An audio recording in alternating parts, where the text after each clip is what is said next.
semuanya. Dalam video ini, kita akan membahas permintaan, penawaran, dan harga keseimbangan. Permintaan adalah jumlah barang yang ingin dibeli konsumen, sedangkan penawaran adalah jumlah barang yang siap dijual produsen. Harga keseimbangan terjadi saat keduanya seimbang. Mari kita eksplor lebih lanjut. Apa sih fungsi permintaan itu? Permintaan menunjukkan bagaimana perubahan harga memengaruhi jumlah barang yang ingin dibeli konsumen. Secara matematis, fungsi ini bisa dituliskan sebagai QD sama dengan FEPX yes TYY T, di mana QD jumlah barang yang diminta, PX harga barang, Y pendapatan konsumen, TY harga barang substitusi, T faktor lainnya. Dengan kata lain, semakin rendah harga, semakin banyak barang yang diminta. Sekarang, mari kita lihat bagaimana grafiknya menggambarkan hubungan ini. Kurva ini menunjukkan hubungan antara harga, P, dan jumlah barang yang diminta, Q. Miringnya slope kurva ini menggambarkan hukum permintaan. Semakin tinggi harga, semakin rendah jumlah yang diminta. Seperti yang kalian ketahui, hukum permintaan ialah jika harga suatu barang meningkat, maka jumlah barang yang diminta akan turun. Sebaliknya, jika harga suatu barang turun, maka jumlah barang yang diminta akan meningkat. Selanjutnya, mari kita bahas permintaan individu. Ini merujuk pada permintaan barang atau jasa oleh seorang individu atau rumah tangga. Permintaan individu muncul dari interaksi antara keinginan dan kemampuan membeli barang atau jasa. Keinginan mencerminkan kesukaan dan ketidaksukaan individu. Kita berasumsi bahwa individu dapat membandingkan dua barang dan menentukan mana yang lebih mereka sukai. Harga adalah penentu utama permintaan individu, namun ada beberapa faktor lain yang mempengaruhi permintaan. 1. Pendapatan. Ketika pendapatan seseorang meningkat, permintaan untuk barang normal juga naik, sedangkan untuk barang inferior cenderung menurun. 2. Ekspektasi. Harga.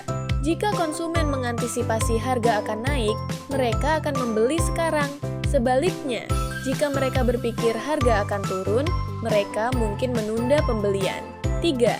Harga barang substitusi. Kenaikan harga barang substitusi akan meningkatkan permintaan untuk barang serupa lainnya. Harga barang pelengkap. Penurunan harga barang pelengkap dapat meningkatkan permintaan untuk barang utama. 5. Selera. Perubahan preferensi atau tren dapat meningkatkan permintaan. Di sini kita lihat dua cara perubahan permintaan. Pertama, gerakan sepanjang kurva permintaan, yaitu perubahan permintaan barang disebabkan perubahan harga. Pada saat harga barang turun, jumlah barang yang diminta meningkat. Contohnya, jika harga suatu barang turun, konsumen cenderung membeli lebih banyak barang tersebut.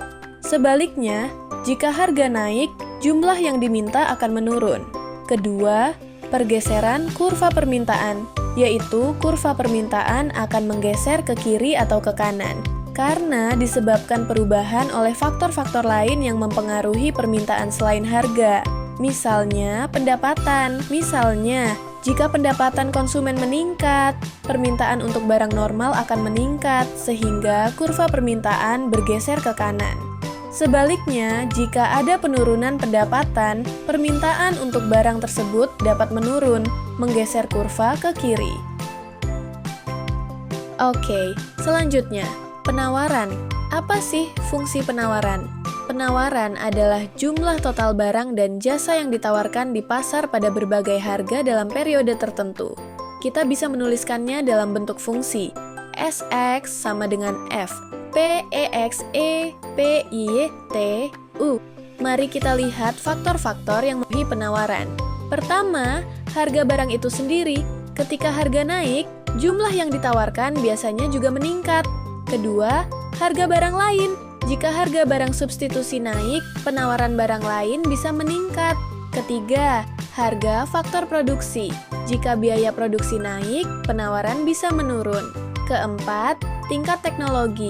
Kemajuan teknologi memungkinkan produsen untuk menawarkan lebih banyak barang. Kelima, jumlah penjual.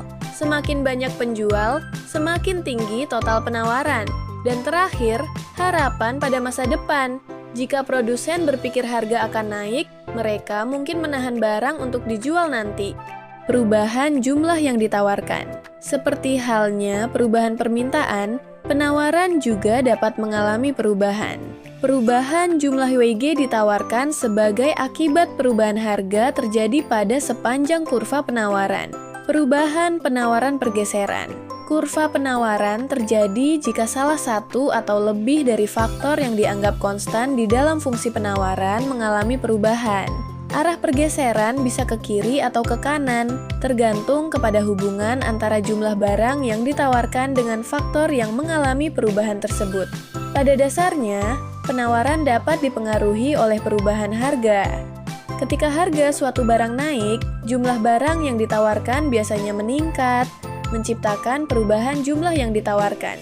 Selain itu, pergeseran kurva penawaran terjadi ketika faktor-faktor lain seperti biaya produksi atau teknologi berubah. Jika faktor-faktor ini berubah, kurva penawaran bisa bergeser ke kiri atau ke kanan, menandakan perubahan dalam jumlah barang yang ditawarkan pada setiap tingkat harga. Harga keseimbangan, penentu harga dan kuantitas keseimbangan. Harga dan jumlah barang di pasar ditentukan oleh permintaan dan penawaran. Keseimbangan terjadi saat jumlah yang diminta sama dengan jumlah yang ditawarkan, disebut harga dan kuantitas keseimbangan.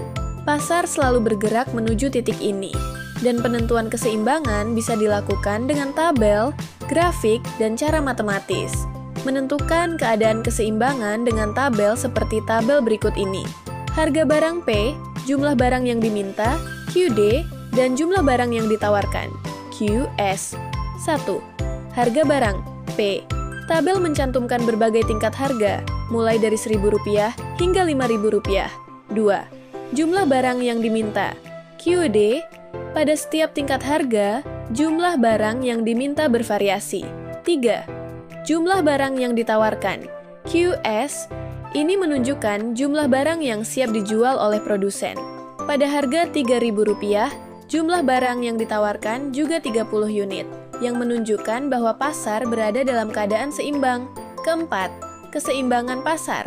Keseimbangan dicapai ketika jumlah barang yang diminta sama dengan jumlah barang yang ditawarkan, yaitu pada harga Rp3.000 dengan 30 unit. Dengan memahami tabel ini, kita dapat melihat bagaimana perubahan harga mempengaruhi permintaan dan penawaran, serta bagaimana keseimbangan pasar terbentuk. Selanjutnya, kita akan membahas analisis akibat perubahan permintaan dan penawaran. Pertama, jika permintaan bertambah, kurva permintaan akan bergeser ke kanan. Ini berarti harga dan kuantitas keseimbangan akan meningkat. Sebaliknya, jika permintaan berkurang, kurva akan bergeser ke kiri, yang mengakibatkan penurunan harga dan kuantitas. Kemudian, jika penawaran bertambah, kurva penawaran bergerak ke kanan. Hal ini akan menurunkan harga dan meningkatkan kuantitas keseimbangan. Namun, jika penawaran berkurang, kurva akan bergeser ke kiri, meningkatkan harga tetapi menurunkan kuantitas. Secara keseluruhan, perubahan dalam permintaan dan penawaran memiliki dampak signifikan terhadap harga dan kuantitas di pasar. Analisis keseimbangan dan ketidakseimbangan.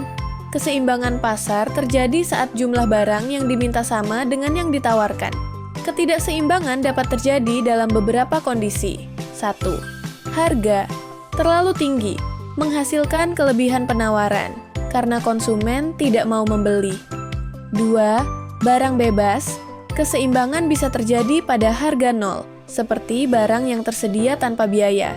3. Ketidakstabilan. Fluktuasi harga menyulitkan pasar mencapai keseimbangan. Pematokan harga.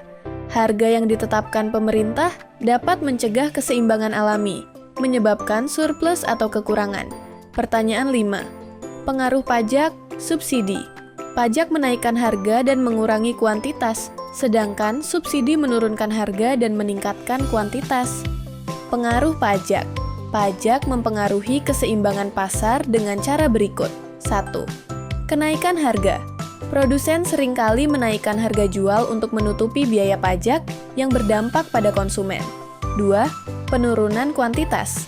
Kenaikan harga akibat pajak mengurangi jumlah barang yang diminta oleh konsumen, sehingga kuantitas yang dipasarkan menurun. 3.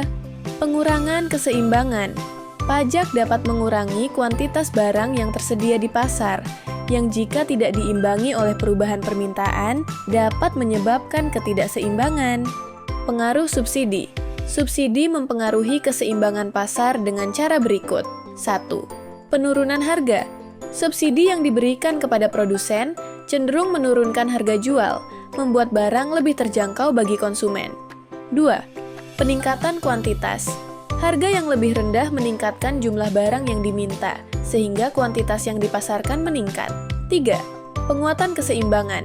Subsidi dapat meningkatkan kuantitas barang yang tersedia di pasar, membantu mencapai keseimbangan yang lebih stabil. Berikutnya, kita akan membahas tentang surplus konsumen. Surplus konsumen. Surplus konsumen adalah selisih antara jumlah maksimum yang bersedia dibayar konsumen dan jumlah yang sebenarnya dibayar. Rumus: surplus konsumen nurals jumlah maksimum, jumlah yang dibayar. Contoh, jika konsumen bersedia membayar Rp100.000 untuk buku, tetapi hanya membayar Rp60.000, surplus konsumen adalah Rp40.000. Surplus ini menunjukkan manfaat tambahan yang diperoleh konsumen dari pembelian, mencerminkan tingkat kepuasan mereka. Elastisitas. Elastisitas mengukur responsivitas kuantitas yang diminta atau ditawarkan terhadap perubahan harga atau faktor lain. Jenis utama 1. Elastisitas, harga permintaan. Mengukur seberapa besar perubahan kuantitas yang diminta akibat perubahan harga. 2. Elastisitas harga penawaran. Mengukur respons kuantitas yang ditawarkan terhadap perubahan harga. 3. Elastisitas pendapatan. Mengukur perubahan kuantitas yang diminta akibat perubahan pendapatan konsumen.